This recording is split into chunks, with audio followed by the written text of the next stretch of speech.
guys, welcome back to BellaVet. Today we've got some very special guests. These are the guys from MarkRoy Consulting, so feel free to introduce yourselves. I'm Dan Markwalder. I am the Mark of MarkRoy. It's great to be with you. I'm Conroy. I'm the Roy. I did come up with that name, by the way. 2005 graduate from University of Illinois. Very cool. Yeah, so you guys have a consulting company with a heavy focus for mentorship for new grads, right? That's correct. Okay, and where can we find you online if we wanted to go check out what you have to offer? So we've got a website, markroyconsulting.com. We also are fairly active on Instagram and Facebook. So check us out there. We put a lot of good stuff out. We do a live feed every Wednesday. Daily, just inspirational quotes and funny videos and stuff like that, but no, we love it for sure. Great, and we'll make sure to have all of their links in the down bar below. Okay, so your company really has a pretty big emphasis on mentorship for new grads. So I was wondering if you guys could help me define mentorship, because I know that people can have very different definitions of it, and that can be a struggle for a lot of new grads. So in your opinion, what's a good way to define it? Yeah, that's a great question. And how I would define mentorship is really, it's first and foremost, it's a relationship that gives task and emotional support, and you have a role model component. So think about that relationship. That's the cornerstone of a mentoring relationship. Because what really relationship is all about is what? Trust, right? And what drives that trust? It's going to be consistency and time. So if you're going to be a mentor, you need to have your resources and your time to that protege, that mentee. And that task support really is not so much feedback, but what I call feed forward. How do I coach you to make you a better doctor? How can I come alongside you? And that emotional support is just that. Everybody needs a rah-rah, a cheerleader, right? I can remember when I started my first practice in the 1990s. It was a startup practice. About 2 weeks in, worked a 12-hour shift. I sold 1 bag of dog food. I was about as down as you could get. I went home and my wife said, look, Dan, you're a good veterinarian. Now go show it to the rest of the world. I needed that at that particular point in time. And then finally, it's that role model. A mentor needs to be a role model. So that's how I would define mentorship. I think that's a great, answer, and a great kind of malleable definition as well. And something that you mentioned about like having a cheerleader, I've noticed, especially like while being in vet school, one of my favorite professors, he teaches shelter medicine, and surgery can be a scary thing, and I got kind of a little scared when I was in surgery lab learning everything, and then when I had my first rotation doing surgery, we were in shelter medicine, and he's such a good cheerleader, and he makes me feel so confident, because like everything, like just like you make an incision, he's like, oh, beautiful technique, and you're like, this is great. And so and when things get rough, if things, if a mistake is made, he's always just very cool, calm, and collected, like we're gonna do better next time. But yeah, I think it's definitely that cheerleading thing, because you want that surgeon who's like, I got this, I'm confident. You don't want the surgeon who's really scared. So we talked a little bit about being on the same page with your mentor, and I think that can go with just daily conversations, but also I have heard from some of the people that I've spoken with that sometimes it's good to have that in your contract of an agreement of both of you saying, this is what we think a mentorship relationship looks like. So I guess, do you guys suggest that we put it in our contracts? How do you negotiate that? Like what's, how do we get through that muddy water? I wouldn't say necessarily a contract as much as a clear understanding from the mentee perspective. Here's what I want. Here's what I'm wanting out of this. I'm laying my cards out. Yeah. I want a family in 5 years. I want to be an owner of a practice. I want to make X amount of money. I want to do these things. Can you help me, as my mentor, can you help me accomplish that? And if they're transparent and say, I have no desire to help you become a practice owner, you know that right off the bat. But if there's that verbal understanding, will you help me commit this? And then they're transparent and say, here's what I need from you. Then right there, all your cards are laid out. So I don't think that has to be a contract as much as a clear understanding. Gotcha. Great. I think that gives us a lot of good stuff to like think on and think about the future with. And kind of as, you know, future or current mentors and maybe future mentee, I was actually just part of a focus group for my school about like ways to do things better and like ways to prepare our new grads better for practice and what we're concerned about and what, you know, what we are worried that we might not have right when we graduate because we know we won't have everything. And so I'm sure you guys see a lot of new grads learning lessons their first year out. So I guess what would you say are some of the most common lessons that you see new grads learning, and just kind of something that we can look forward to or something that we can at least have on our radar, knowing that like, you know, this is a learning curve for a lot of new grads. Like for me, I feel like it might be how to choose the right antibiotic for certain, you know, things like that. So cool. So here's what I do with every new graduate that comes into our practice. So what we do is we sit them down and we say, look, what we want you to do is to have what I call a developmental mindset. Not a fixed mindset, but a developmental, a growth. What does that mean? So if you kind of break down that first year out, I break it down into each quarter. That first quarter, what happens? You're a new graduate, you're highly motivated, maybe the confidence isn't there, you've got that head knowledge, but oh my gosh, I don't know what I don't know, right? But you're what we call the enthusiastic beginner. And that's typically that first 3 months, because you don't know what you don't know, but you're highly motivated. That next 6 months is what we call the disillusioned learner. What is that? Maybe you've had that first complication, that surgery where maybe it was a dehiscent. So what tends to happen? That confidence and maybe even that motivation goes down. Then it's that next quarter. You become what I call that cautious but capable contributor. You're starting to get a little bit more confident. You're starting to do all the things you learned about in vet school. And then it's that last stage. What is that? It's that self-reliant. Now you're starting to show others. Now why do I break that down? Because at each stage of that development, you need something very different from your mentor. That first stage, you need high direction. Do this, don't do this. Let me show you how to use the practice management software, right? Very much. That second stage, what do you need? You need more support. Ask, listen. That third stage, that cautious contributor, maybe it's just you're doing some check-in, right? And so that's how I break it down. And then this way, so when you're at that first stage, you know what to ask. Because many times it's just, I don't know what I don't know, but you got to be willing to ask the questions. What do I need to do? And that mentor needs to know what you need at that particular point in time, right? So you can be in that first stage, for instance, when you first get out, maybe you're in that first stage, what I call that enthusiastic beginner, right when you go into surgery, all right? And then you take that nosedive. But a couple of months later, you're getting confident in surgery, then you see some crazy case, you're back to the disillusioned learner. So again, kind of put it in that paradigm, I think helps a lot of new graduates, if that makes sense. Definitely. Cool. Well, thank you guys. And again, if people want to kind of stop and, you know, learn more about you, the website again is MarkRoy Consulting, and then we have a lot of informative stuff. So MarkRoy Consulting /start. cool. And I actually went on that earlier today, and you can sign up for an email list. And There you go. Absolutely. Wonderful. Cool stuff. Great. Yeah, Check us okay. out. Awesome. Okay, so for our next little topic, I thought we could talk about practice ownership. And growing up, you know, we took our family dog to the little clinic around the corner, and the first owner of that clinic, you know, they started it up from the ground, started from scratch, and then when they sold it, you know, the second owner of that clinic bought a practice. Right. And growing up, I kind of thought those were the two options that you had, and they both sounded a little scary to me.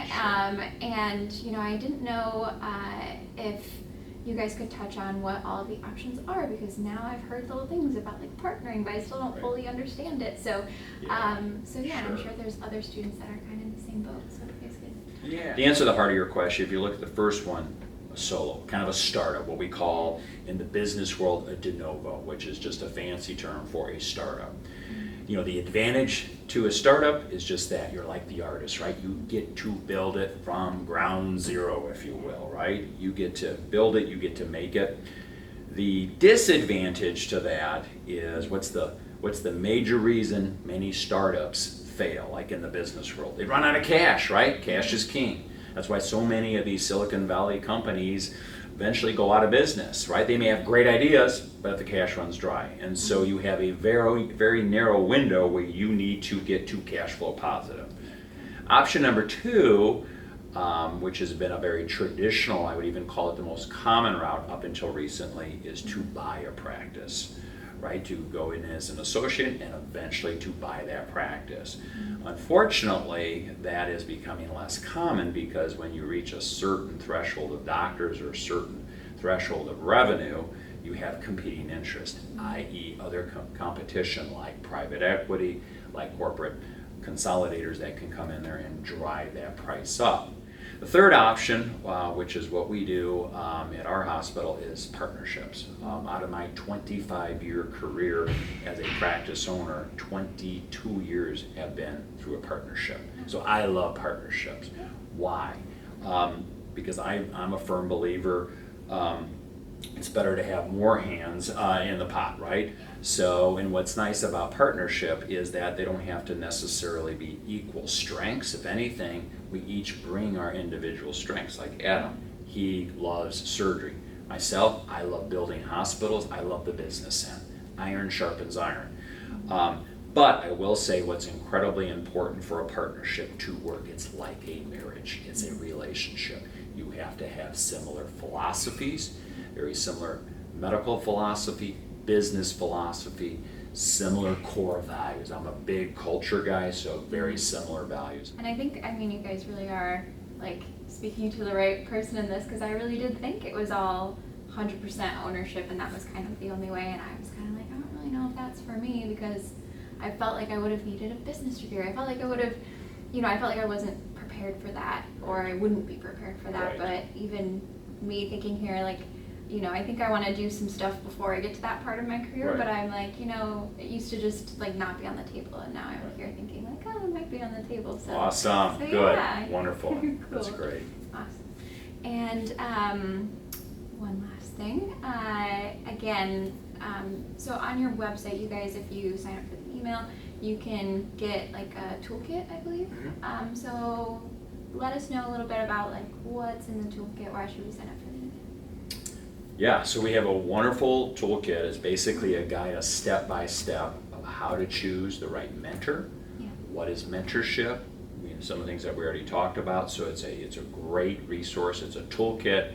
Please come to our website, sign up for it. So our website is all this stuff that we have in our head and we exchange between ourselves and we've done over the years. It's a central point where we can put all this stuff into that, and it's a reference point for people to go to and pluck some things out of it as a reference for you that can benefit you. Because one thing that may benefit you may not benefit this guy, and vice versa. So it's just a hub of everything we've had in our journals and mind over the years. We just throw it all there. Awesome. With the help of Danielle Lambert's done a lot of help Yeah. for us from Yeah, Snout she's School. great. She's really helped us out. She's So Yeah. we just found out what Instagram was 2 years ago. That's So right. this That's is, right. Yeah, and for those of you that don't know, Danielle Lambert runs a business called Snout School, Yeah. and she helps.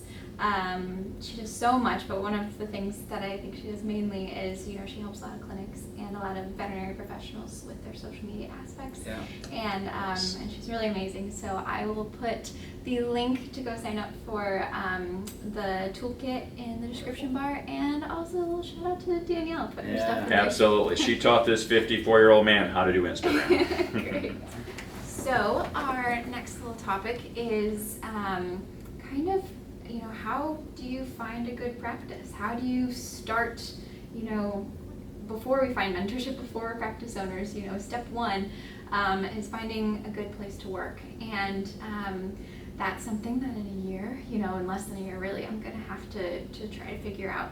And one of my veterinary mentors that I've known since I was 16 kind of let me in on one of her tips is, to ask the person who's hiring you,